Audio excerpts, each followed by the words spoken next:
Hello and welcome to Between the Lines, the podcast that introduces you to some of Canada's lesser-known authors and writers who have either yet to begin or have just begun to make their mark on the writing world.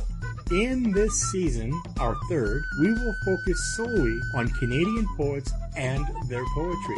Some of my guests have already been published, either self or traditionally, while others have yet to take that plunge. I think it is not only important to give each and every one of them an equal opportunity to be discovered, but to be heard as well. I'm your host, Randy Lacey, and I invite you to join me between the lines. Hello, Kathie, and welcome to Between the Lines. Good morning, Randy. It's good to be here. It's nice to know I got somebody familiar in the province of Alberta. Are you as cold as we are up here? Well, it all depends. I mean, I moved to Alberta from Manitoba, Winnipeg specifically. So I know cold and I know hot. Well, yeah. Well, then I guess I don't have to tell you about Alberta cold. No. There's another story. I will save that for another time. Before we get into the nitty-gritty of the interview, I wonder if you would be okay with giving us a little bio about who Kathie is and what makes Kathie Kathie. Okay, I can do that. I would say that one of the best things that I can say is that I'm a student, an observant student of life. I'm a poet and a prose writer as well. I write about life, and I live in Fort Saskatchewan, Alberta. So, Yay. Yeah. So I'm a Canadian, and I've been raised with a lot of tolerance for other differences in outlook and lifestyle. And that was a gift from my parents my father was in the military. So we moved around a lot, and that exposed me to a lot of different parts of Canada, different kinds of people, different ways of looking at life. And I think I bring that to all my work too. So I have two daughters, adult daughters, and two adult grandchildren. And my husband and I are retired, and we just moved to a condo. And we're planning on going for a cruise and a trip to Mexico. I'm jealous. Yeah. We've been a couple of times, and we really do enjoy going to the warm, especially in the winter. So I guess I'm just passionate about all kinds of writing.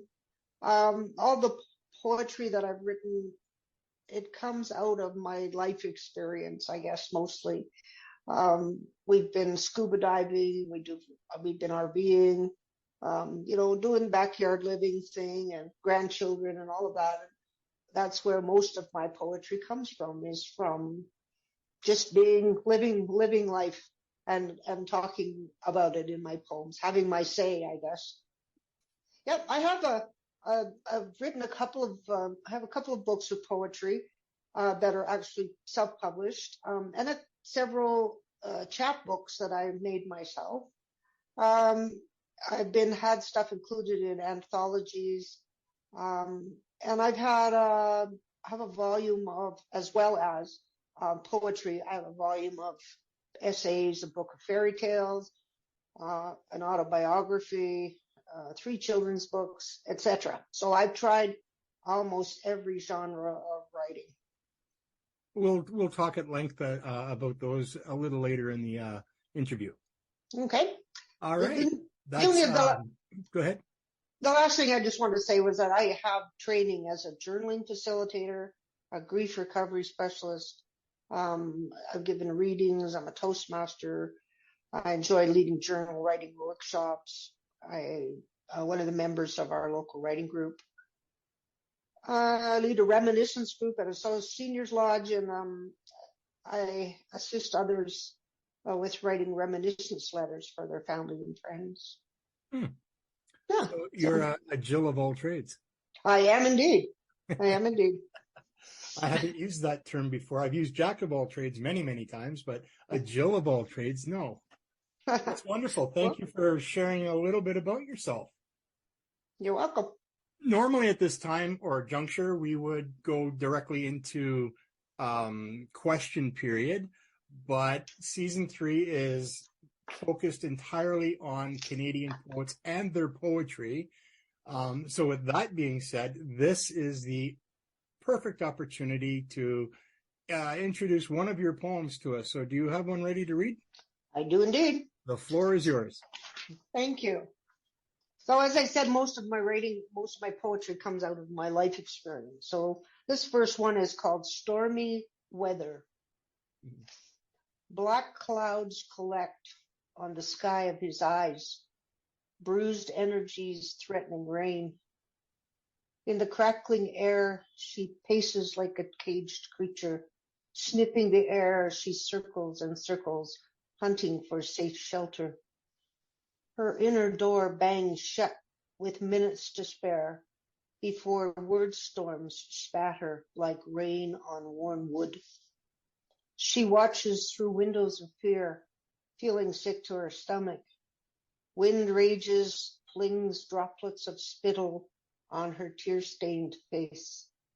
She runs to a haven of distance, holds on, clinging to hope, awaiting an enlightening flash of grounded courage and calm. That's poem one, number one. All right. So that was a wonderful poem, by the way. Thank you. You stated earlier, and not that long ago, actually, but you stated that your writing comes from personal experience. So I'd be curious to find out what inspired that. A rough relationship, and a relationship that's been stormy. Okay. Just exactly like the poem says. Yeah, that's exactly what I thought. So, so all of you goes into your writing, basically. It sure does. Sure does. Wonderful. That's a great kickoff to your poetry. Thank you for that. And let's get right at it and go into question period. And Okay. We'll start with question number 1 because that's usually a good place to start. Yes, it is. What is the focus of your writing? When you write, do you stick to a certain topic?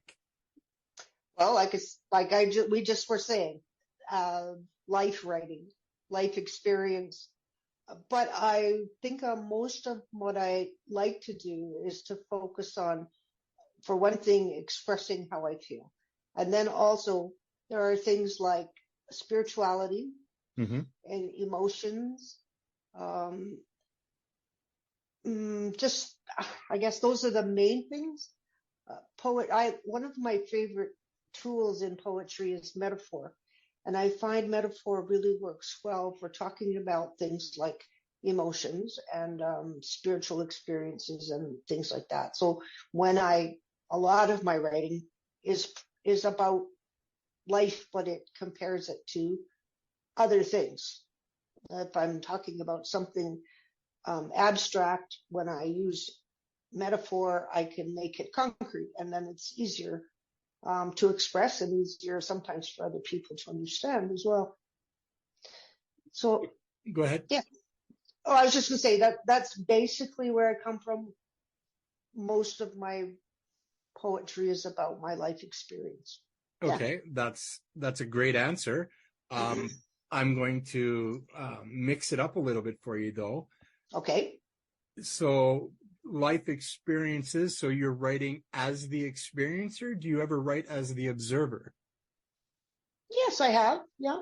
Yeah. Which is easier? From my own experience, yes, yeah. For sure. But from another point of view, I've done animals, like totem animals, nice. Or from my children, like that, like other people in my life. I think I switched sides in order to make a point about their experience and how it affects me. Okay, that's fair enough. That's fair enough. What is involved with your writing process? I guess one of my favorite things is looking at the big picture of the world, the big picture of the process of my growth. it's bringing together physical, intellectual, emotional, and spiritual things in me to yeah, that's a toughie. Yeah, so I would say looking for the big picture is important to me.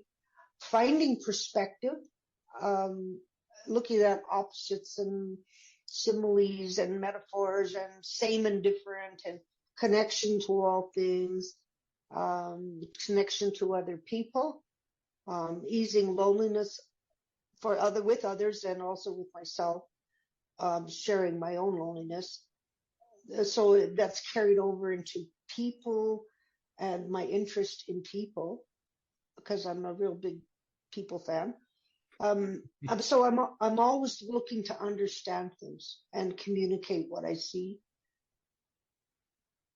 No, that's all good stuff right there. Yeah. So creating poetry for me is like taking dictation, and I listen to what I write. I read what I write, and I listen in the silence. I listen for examples and metaphors and ways to come at something. Okay. So I guess I would close my eyes and try to visualize things, or I close my eyes and just listen. And then the poems kind of present themselves. Okay. So I don't know if this is a fair statement or not. I'll let you be the judge of that. But from what I'm hearing, that's how you work while you're writing. But before you sit down to write, do you have something in mind to write, or do you just sit down and go and let it come? Oh, usually there's something that I have to say. I have done the sitting down and just writing what comes, and that's okay. But I find that I'm better if I have something specific to say. So you're the kind of writer / poet / whatever it is that we do, who needs to convey a message or feels that there's a message to convey in what we write or what you write? Yeah. Okay. Yeah. Go ahead. One of the things that I was just thinking too is that one of my favorite things about poetry is being able to twist language.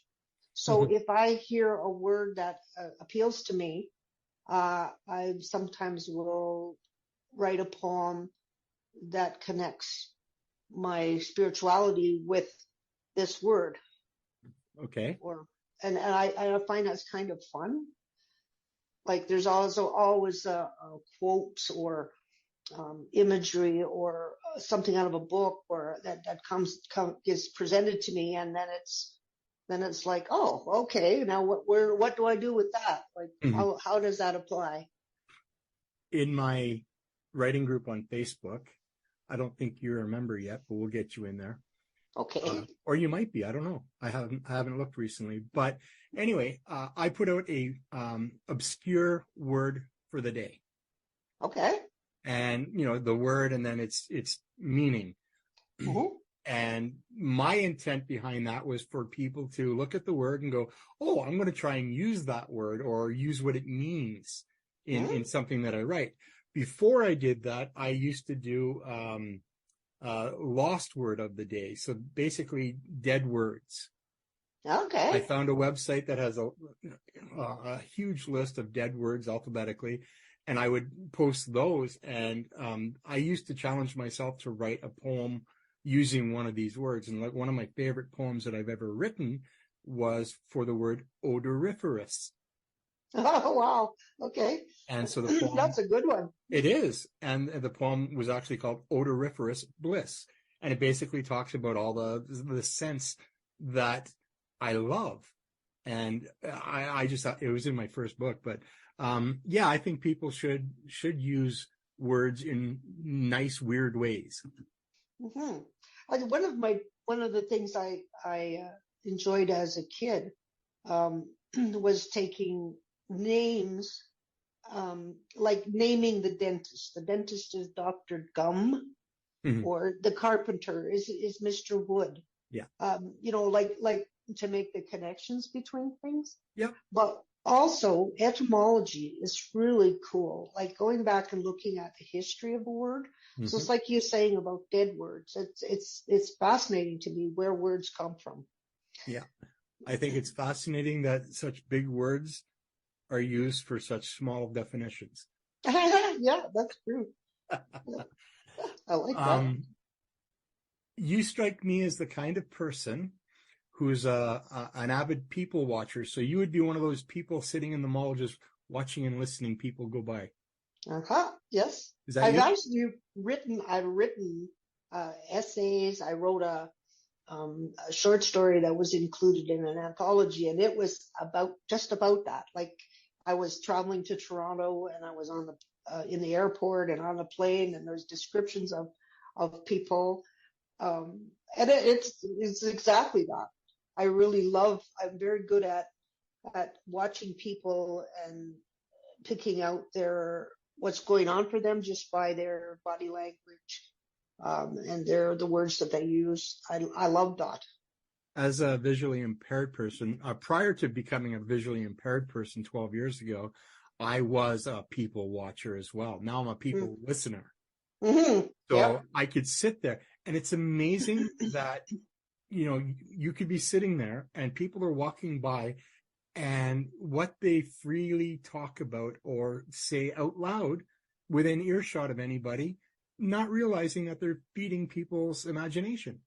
Yeah. Yeah. So I think there's stories that come out of that too. Oh, absolutely. Absolutely. Third That's question. great. Unless you have something else. No, that's great. Go ahead. Okay. Do you describe yourself as a contemporary romantic poet? When I saw that question, I thought, I don't know whether I am or not. I've never considered myself as that. But when I looked it up, what's a contemporary romantic poet, I thought, oh, absolutely, I am. Okay, explain why. Because, well, the definition that I read was that it's about sentiments, emotion, melancholy, supernaturalism, nature, and imagination. And I went, yeah, okay, that's what I am, a contemporary romantic poet. Is not the truth, though, right? But we have to put everything in a nice little neat box, don't we? Yes, we do. And that we're applying those words that we were just talking about, asking a question and taking a word out of it. And there you have it. It's a definition. And I love that. I right away go to Google or my thesaurus, which is my favorite book. Not the dictionary? No, it's the thesaurus because it's got so many levels of meaning in words. I only just not long ago read about the history of Mr. Roget, who wrote the thesaurus and where it came from, why he wrote it. And I thought, oh, now that's cool. And it's exactly what I love about looking for levels of meaning and also looking at history. And so it's all about the words. Well, words is what makes us tick, isn't it? That's for sure. Yesterday, as I was going over our questions for today, some other questions came up in my mind that I didn't include, but I think I'm going to ask you one of these. Love is predominant in just about everything anybody writes. Would you agree with that? There's a love theme to just about everything. Well, yeah, because you have a relationship with everything that is. So the conclusion to that, though, is, does this make those people who contrive these romantic writers? So basically what I'm saying is that everybody who writes love makes them a romantic writer of some sort. Okay. I kind of don't put necessarily romantic and love together because I think love is bigger than that. Not just romantic. No, that's fair enough. I might edit that question out. Okay. But yeah, I just find it, I find that love or topics like that, you watch any movie, you watch, listen to a song, there's usually some element of romanticism or love involved. Yeah. Yeah, I Right? agree with that. And especially in music for I don't know why, but anyway. No, that's wonderful. Do you have another poem you'd like to share with us at this time? Oh, I sure could. Well, why don't you? Okay. The second one I was going to read is called Jacob's Ladder. Oh, And this, okay. and this is exactly what I was talking about, life experience, and this is a backyard experience. Okay. So, on a late autumn day, she wanders the backyard, crunching a carpet of golden leaves. She chatters to the squirrel on the fence, smells crabapple wine in the air. An overturned sandbox bends over the fence next to a lonely old wagon waiting for a fill of snow. In the trees, plastic wind dancers twist their illusions, disappear into nothingness, like a stairway for angels, ascending, descending, playing the summer away. I have to say that those plastic wind dancers were one of the best presents that anybody ever gave to me. Oh, yeah? My grandson bought them at a garage sale, and I thought it was a perfect gift for me because I love the wind, and they have that element of disappearing into nothingness that really appeals to me. There's a lot of writing that includes wind or situations that involve wind. It's quite cool, actually. I like wind too. Mm-hmm. So obviously the she in that is you. Mm-hmm. Okay. Good. When you write something like that, is there significance or is it just, I needed to get it out? I think it's a description of an experience that I want to put out there. It was sitting in the backyard, taking in all of those things and enjoying the wind and the smells and it's the sensual things, I think, that really turn me on when it comes to writing a poem. It's like a descriptor of an experience. But not everybody can relate to it necessarily. True. But it's still important to share. Yeah. I hope that most of my writing does relate to other people and that they can take a bit of nature. Everybody's connected to nature in some way, or emotions, and those things are all around us all the time. And I hope one of the things that I like to do is to try and connect people to people through description and experience. Well, your first mention of wind in that poem took me to standing on the Trans-Canada Highway, hitchhiking across the country. Lots of wind blowing, especially in the prairies. Oh, yeah. Saw that yesterday in the snow. Oh, no kidding. And, I mean, wintertime, it's especially windy on the prairies, standing on the Trans-Canada Highway, been there, done that. But at any given time, that's where I think of wind, that's where I go. Yeah. So you brought me there. Thank you. And I might have to say, and not that I'm particularly plugging something, but I have a chapbook that's called Wind in the Trees. Okay. And every poem in there has wind in it. Oh, well, so it's a themed book. Mm-hmm. That's interesting. I've often thought about doing that, but I don't think I could pull it off. You might surprise yourself. Well, I always do in the end. Next question. Who are your favorite poets and what appeals to you about their poetry? Well, Khalil Gibran was one of the first poets that I was introduced to back when I was very young.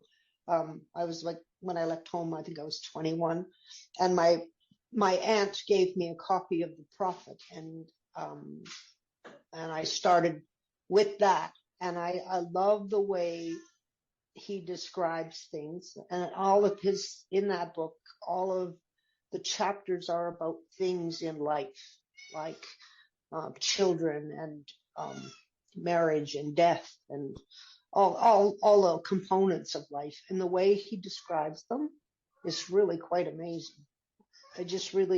They're very sensual.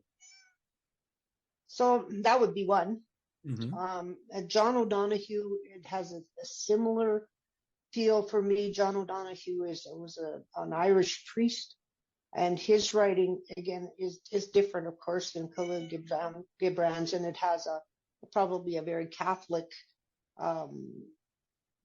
bent to it. Mm-hmm. But he uses that same kind of writing about life and life experience. His are things like death and how changes in life, but his poetry is quite different than Khalil Gibran's, but it still kind of covers the same areas. And of course, Leonard Cohen, you can't be Canadian without being a Leonard Cohen Woo-hoo! fan. And if you think about it, his are like that too. A lot of his stuff is dark, but it's also it's very profound in a lot of ways. Profound about relationships and people. I'm 58 years old. I've always known who Leonard Cohen is, and I'm a big lover of music, but I didn't start really appreciating anything that he did until, in the last decade or so. And I've really come to appreciate Leonard Cohen. Mm-hmm. Mm-hmm. It always makes me, all of his writing or his songs, they all make me think about what does he mean by that? Right. What's the hidden meaning? What's the symbolism in it? Some of the songs just blow me away. I think your cat's agreeing with you. Right. When I sit down to write, I usually have a playlist going, and Leonard Cohen is usually, and when I say a playlist, I mean full albums. Yeah. So I've got like the Leonard Cohen greatest hits, and I listen to that, and Grateful Dead. Anyway, sometimes I need music to really inspire me. Yeah. I think lots of times I don't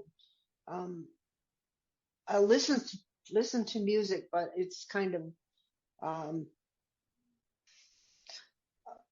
nonverbal music, like it doesn't have lyrics, it's just mostly sound and the experience of the music.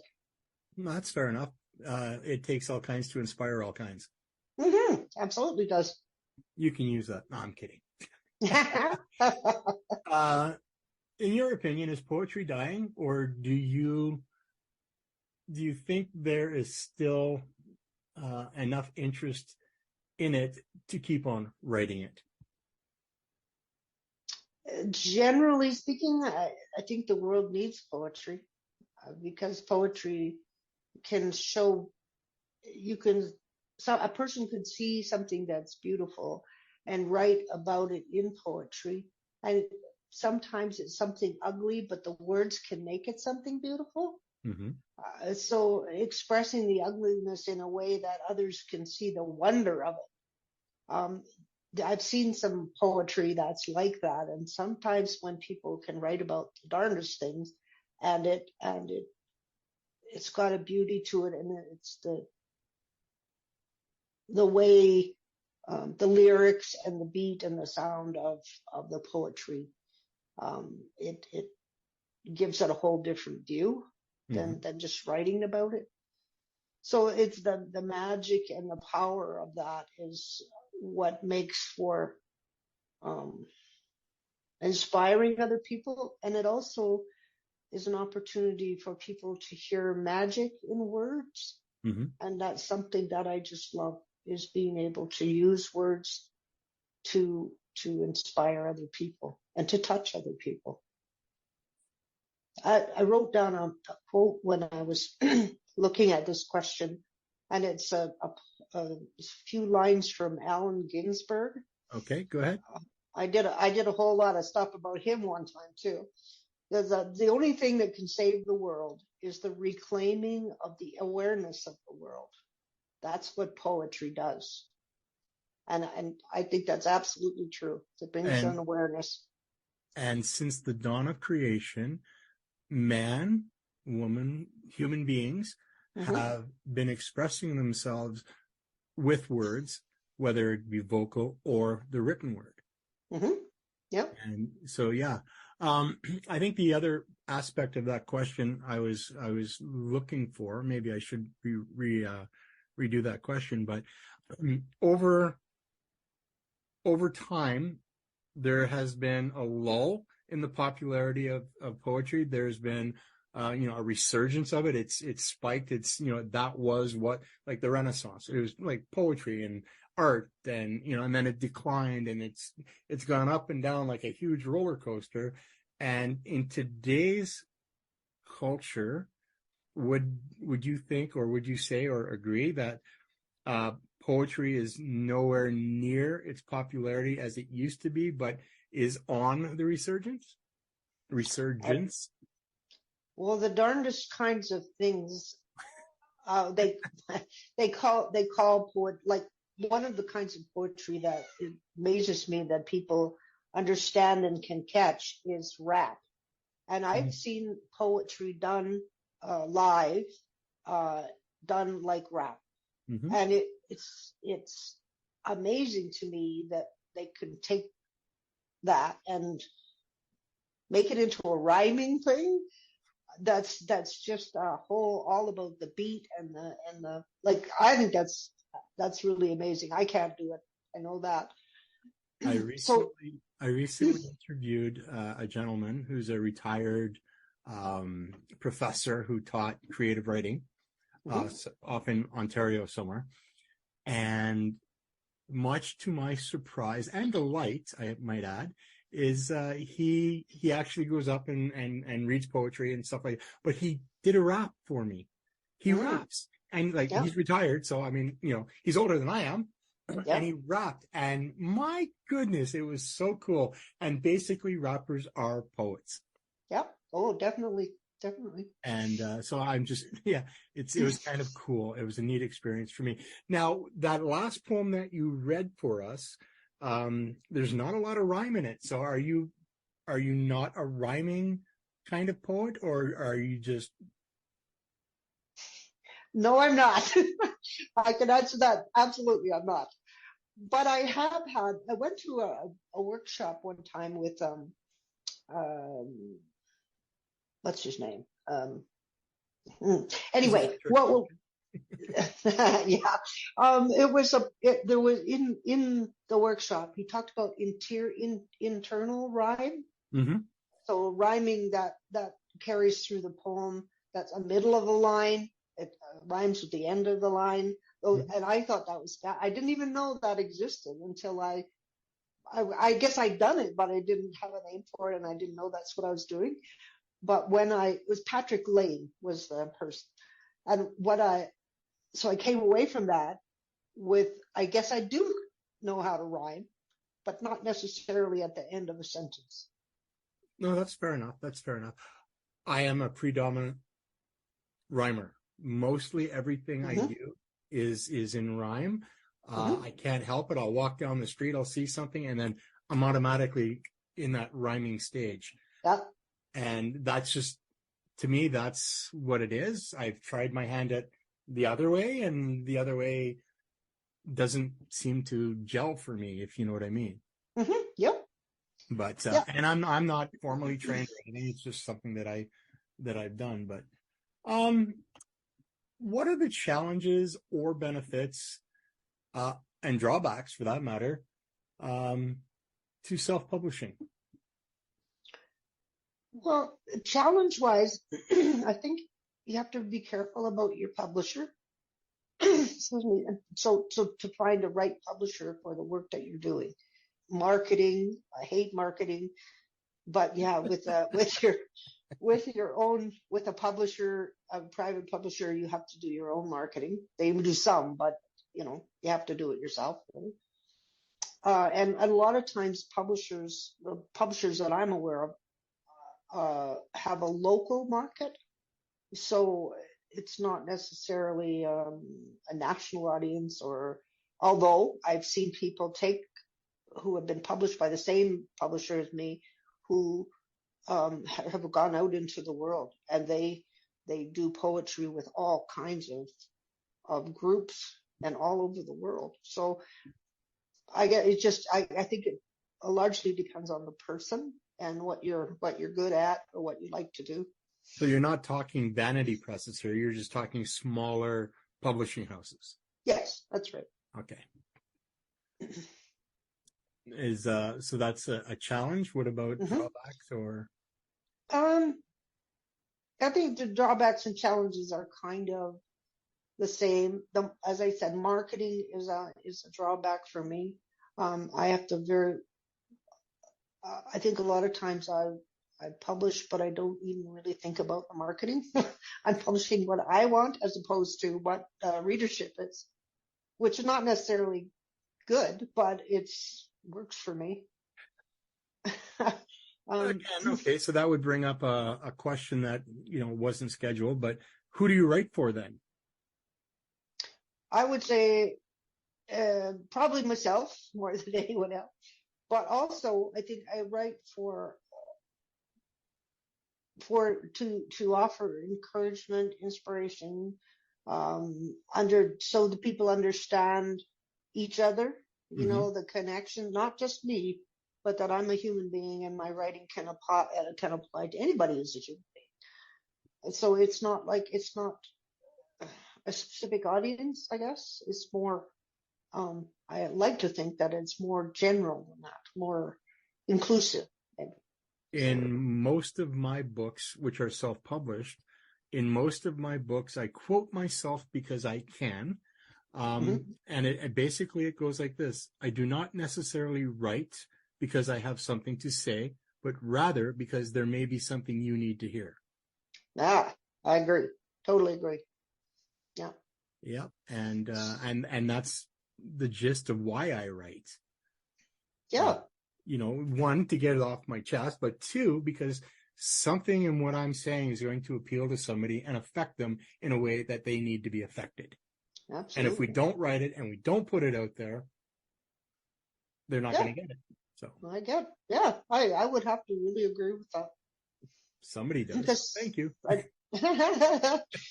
Sometimes I think when you write something that's not necessarily popular, or it's not something that is acceptable, maybe it's embarrassing, or it's you think somebody might judge you for it, or sometimes those things are the things that other people need to hear, that they're not alone, and they have been affected in the same way as you in some way. So is there any fear when you're writing what you write? Sometimes, yeah. Why? Usually when I write about my family of origin, as I see things very differently than people in my family of origin. And so when I write about that, I don't like to be, I feel sometimes like I might be rejected, or that I'm not, I don't follow the party line. So it's kind of scary to write about things you're not sure how it's going to be taken. So are you telling me you're a rebel? Somewhat. Black sheep, baby. Black sheep, baby. Aren't most writers rebels of some sort? Oh, yes, they are. Yeah. For those of you listening, I'm nodding my head in agreement. Yeah. And you said black sheep, and I can certainly relate to that. And I bet you the majority of the people listening can relate to that to some degree. Yeah. Yeah. Anyway. Yeah. That's a good one. Yeah. Would you like to have a collection of your poetry traditionally published? Why or why not? I would. I think I have, I'm not sure how many poems I've put out in my writing life, but it would be wonderful to take the best of what I've done and put it into a traditionally published book. But in order to do that, I think a person has to be understand the process of submitting to a publisher, and be able to write a synopsis and have things edited so that they really fit. I guess I would really, if I'm going to work with a traditional publisher, to have an editor to help me polish the poems so that they fit in a theme. Without giving your age away, how long have you been writing? 35 plus years. Okay, so you have written a lot over that time.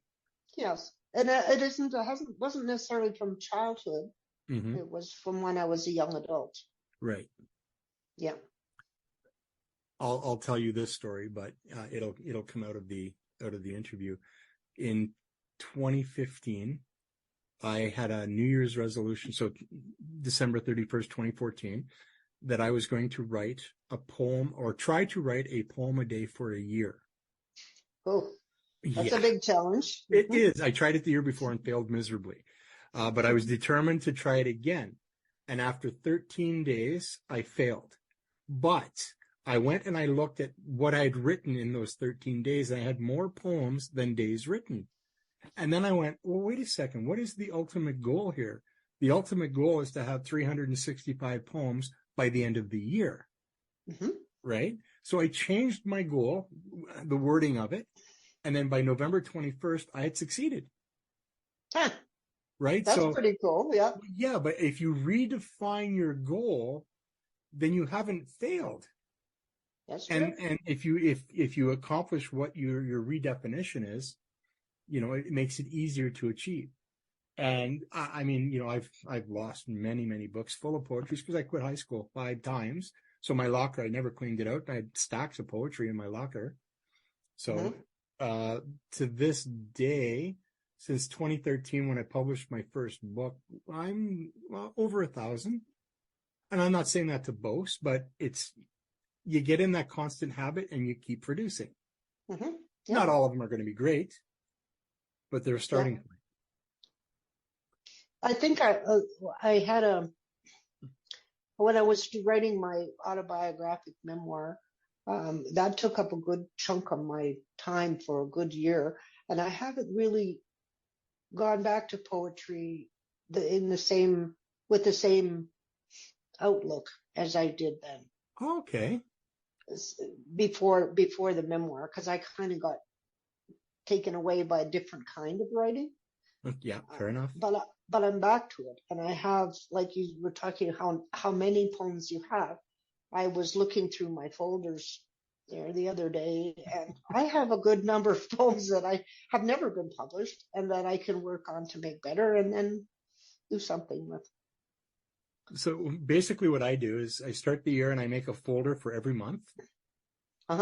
And then, whatever poem I wrote, I if it's today's the 7th. So if I wrote something today, it would be 07 and then the title of the poem in the month of December folder. And that's basically how I catalog what I write. Mm-hmm. And so far this year, I have whatever amount that I have successfully written, completed. But I also have this troubling folder that's called unfinished. I get one of them too. And it's got twice as many as finished. And it's a daunting, I don't want to do it, but I need to do it. And you have something like that, did you say? I do indeed. Yeah. We all know that punishment that we give ourselves, don't we? That is fantastic. So 7 questions, you got them, you gave them to me, we've talked about them. What you don't know is there's an 8th question of my choice. All right. Are you ready? I'm ready. Go for it. You're at a dinner party for writers. There are 4 empty seats at your table, and you get to choose who fills those seats, dead or alive. Who are you choosing and why? Oh, yeah. Well, top of the Leonard Cohen. Yeah. King David because he writes really good psalms. Patrick Lane, Lorna Crozier. They would be together, I would say. Well, let's slide an extra chair in there. One more. One, okay. And Rumi, right? I gotta get Rumi in there. He's a pretty cool guy. And why? Why? Yeah, why these 4 or 5? Well, what does every one of these mean to you that you would include them at your table? Well, great conversation. And between them, as well as between me and them, people like Rumi's poetry is the same speed as Khalil Gibran. It's Middle Eastern, which I find kind of fascinating. I can see the connection between, say, Khalil Gibran he's had some Christianity in his stuff, and so does I'll say John O'Donohue. There's carryover between poetry that's between poets who talk about spiritual things, and definitely, yeah. That's a hard question. I would I would really enjoy talking to a number of different types of poets and hearing what they have to say about poetry. I think that would make the dinner party very interesting. It would be very interesting, and that's why I included this question. I made it up today, so it would be an interesting scenario, I think, for anybody. I mean, I think for my list, I would have to include Robert Service. Oh, yeah. See, that was my very first introduction to hearing poetry, or having it read to me. Robert Frost would be another one. Yep. Dylan Thomas. Yes. Yes. It's amazing. We all have our certain lists that we would have, right? So it would be. Can you imagine a room full of people like you and me having their guests? Like, oh, that'd be amazing. Because then you could table hop. You'd have to have round tables, 10 at each table. You could really go to town there, couldn't you? Oh man, it would be wonderful. What advice would you give someone who says that they can't write a poem? I would recommend that they read a book called Finding What You Didn't Lose, which was written by John Fox. And it's a poem about finding your own voice and writing poetry that expresses who you are. And I found it so nurturing to read because there was so many things about it that were, so if I was to say to someone, if you read that book, you'll be able to see what it is that what you have to say of your own, which I think is the most important thing. You've got to give yourself credit for what you know, and give yourself an opportunity to say what you know. Yeah. So again, you have said that you write from experience, and we all know, write what you know. We've heard that, 1,000 times each. Write what you know, but there's a good combination. What if you don't know anything? Like you're just so new at it, you really don't know what you know.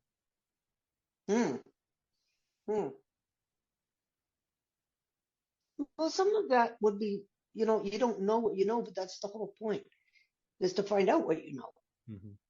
And the things that you use in your poetry are mirrors to who you are. We all have needs that need to be met. In learning what your own needs are, for self-nurture or forgiveness or love or kindness. Those are all things that most people know something about, even if it's the lack of that.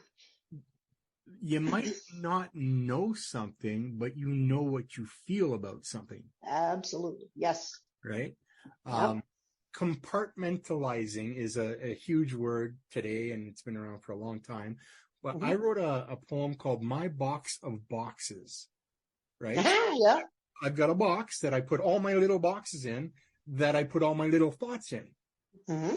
And I thought that was a uniquely put together poem, but that's really where we draw from, isn't it? Yeah, absolutely it is. I found that over the course of my writing, my poetry writing, I've gone through stages when I'm writing about different things because different things are of interest to me. But they end up being um, poetry that's taken me to a new place. Mm-hmm. And it's because it's something that I'm interested in, that I'm interested in learning. Because learning is one of my very favorite things. I hate it. I hate it. I love, yep, I love learning. I hate the sit down classroom learning. I love life learning. Oh, My great I'm right there with you. my great grandfather used to tell me, he said, get out of school, get out and travel the country and learn about life. Yep, yep. You know, Wise man. Well, yeah. He also used to say the day you stop learning is the day you die. That's true too. Yep. Yeah. The Yeah. wisdom of our elders. We're going to go into part 2 here, which is called Shameless Plugging, which is really the reason why I do this podcast. It's great to talk about what we do, but if you want to cut to the chase here, this is about putting lesser known Canadian authors and writers in the spotlight for people to go, you know what? I think I'm going to try something from them. And this is why we do this. Yeah. So my first question to you is, what books or book do you currently have available on the market, and where can people find them? And you have an extensive list. I do. I I do know. indeed. Thank you. Um, uh, right now I have, I think, 6 books on Amazon, and they're varied books. Like there are 2 poetry books on Amazon.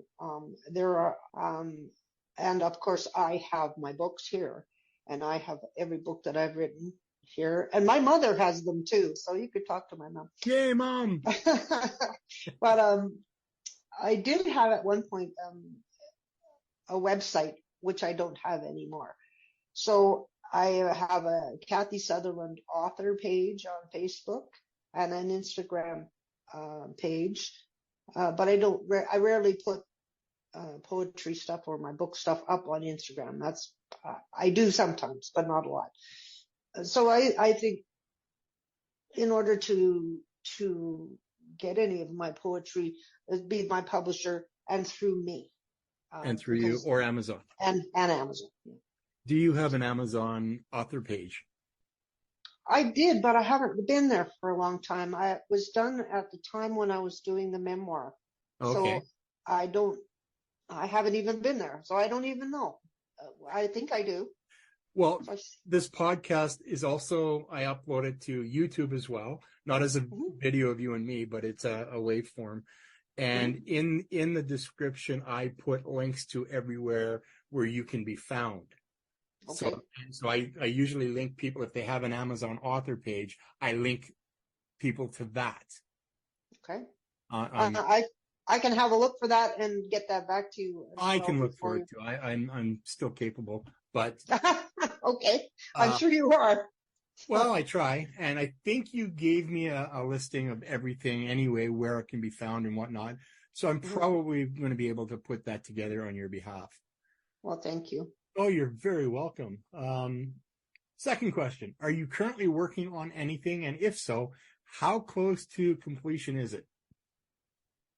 Well, there's that book of poetry where I'm putting together the poems that I haven't published before. And I was going to call the book Piper's Dream, because it's about the process and the flow of things.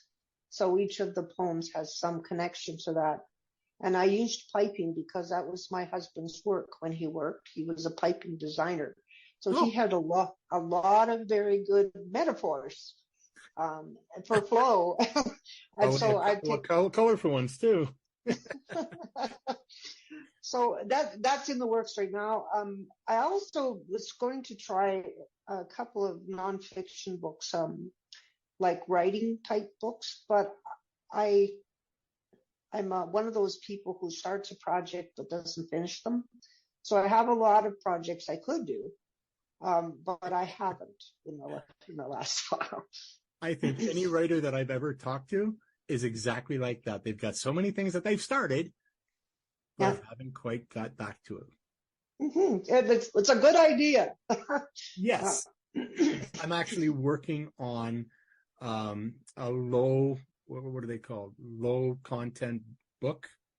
Yeah. Like a diary, journal, stuff like that, but it's specifically geared for writers. And it's not a writing journal. I'm calling it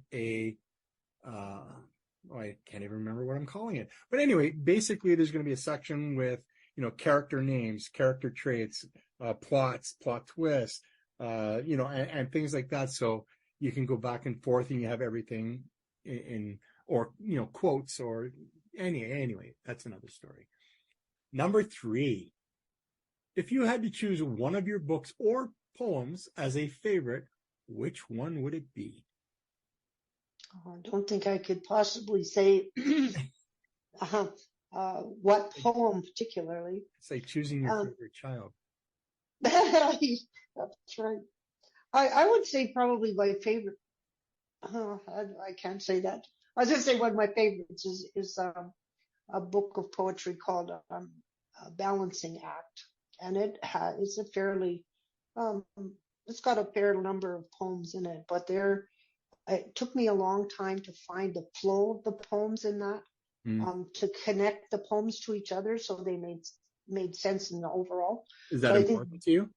Yes. To have what's like the Piper's Dream, having some kind of concept that flows through all the poems. So that I think Balancing Act would be the one that's the most my favorite one as far as poetry goes. Yeah. Okay.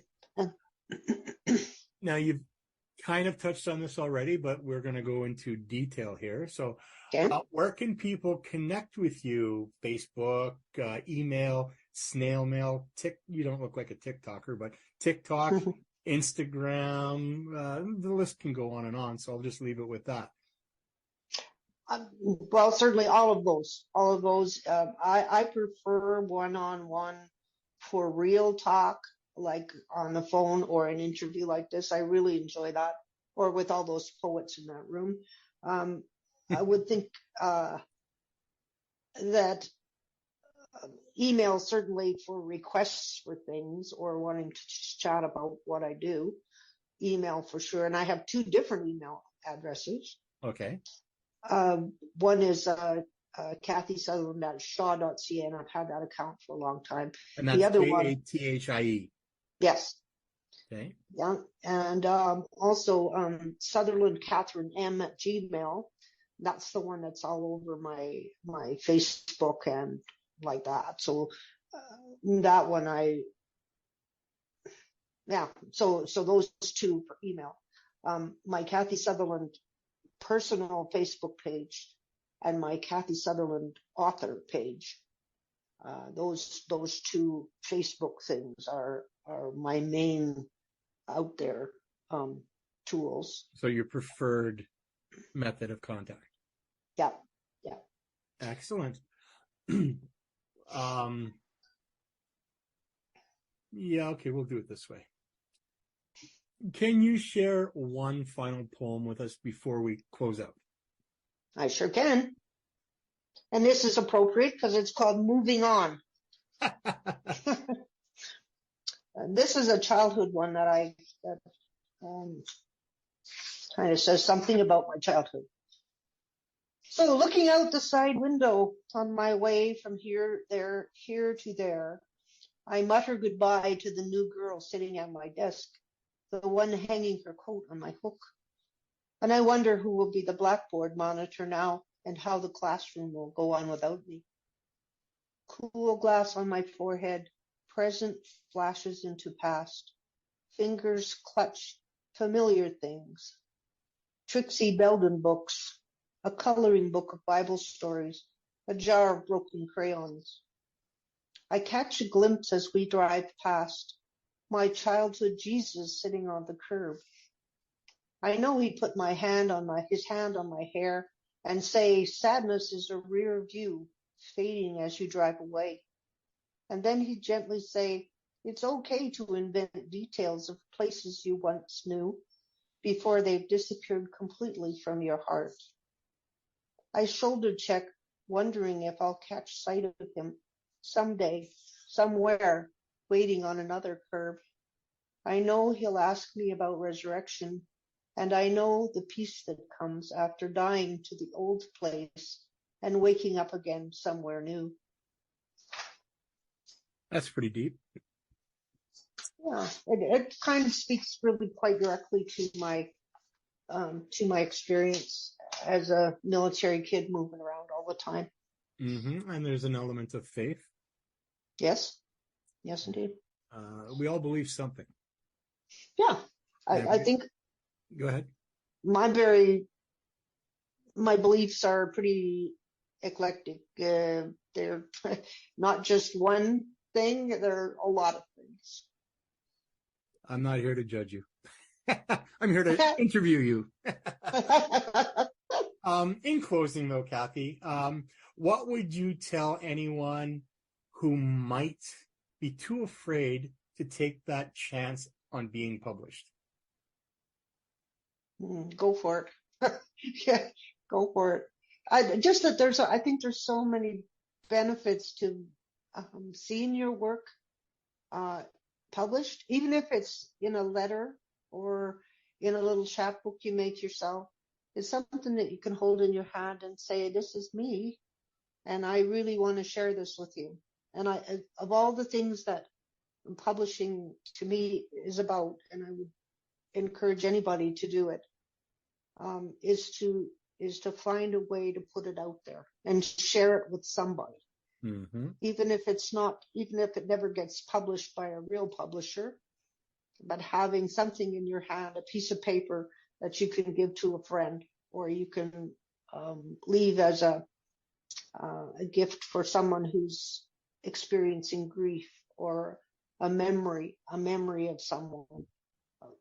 That if a person is new to publishing poetry, I think you got to be open to whatever it is that you think as publishing.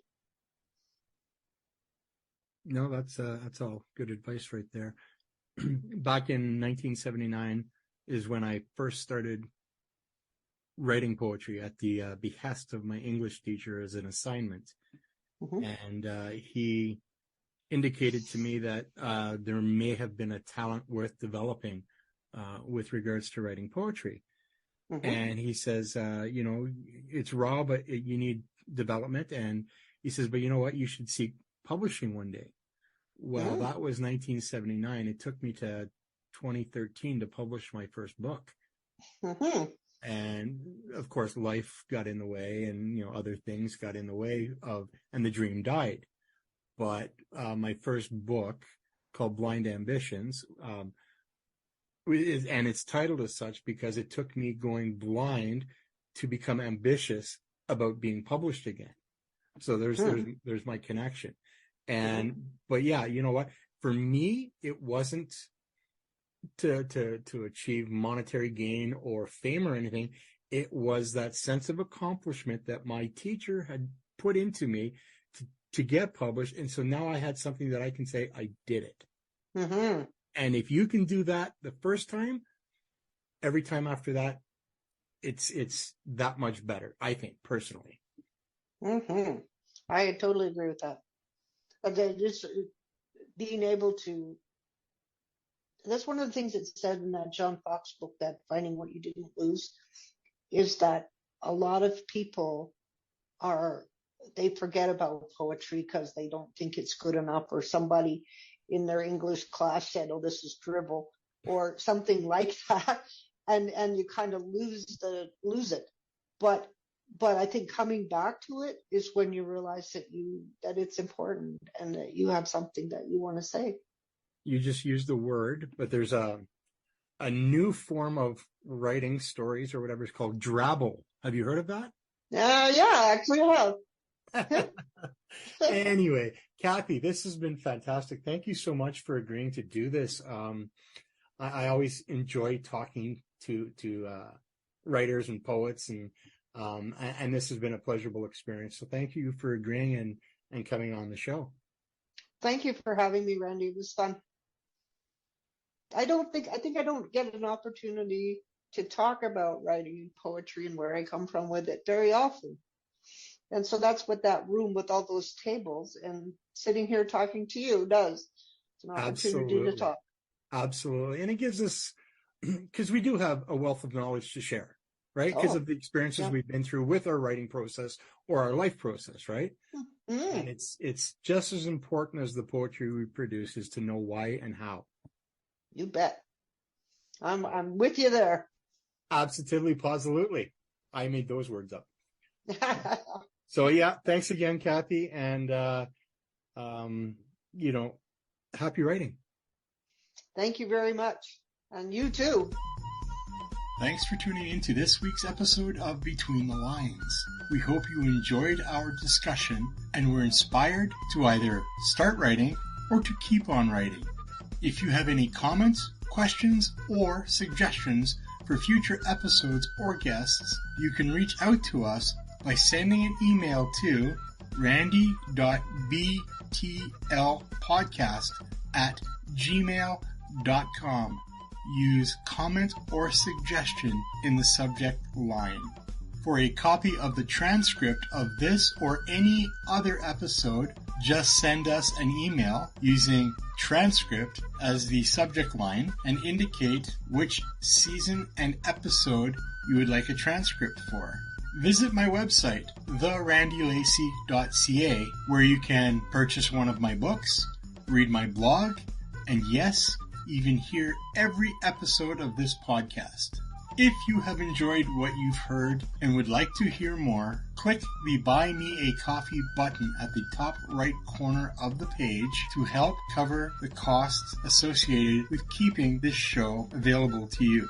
If you're ever feeling overwhelmed by the many lines in your life, take a deep breath and remember the wise words of Winnie the Pooh. Sometimes the smallest things take up the most room in your heart.